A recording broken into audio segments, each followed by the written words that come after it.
نبی کریم صلی اللہ تعالی علیہ وآلہ وسلم نے ارشاد فرمایا، احب الطعام الی اللہ تعالی ما کثرت علیہ الایدا۔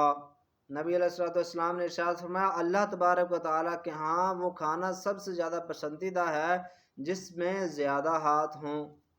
اب کیا مطلب اس حدیث پاک کا؟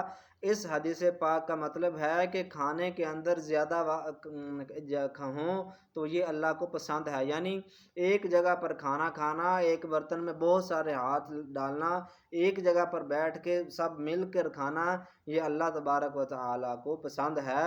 عبارت میں پھر پڑھ دیتا ہوں کہ نبی علیہ الصلوۃ والسلام نے ارشاد فرمایا، احب الطعام الی اللہ تعالی ما کثرت علیہ الایدا، کہ اللہ تبارک و تعالیٰ کو سب سے زیادہ وہ کھانا پسند ہے جس میں سب سے زیادہ کثرت سے ہاتھ ہوں، زیادہ ہاتھ ہوں۔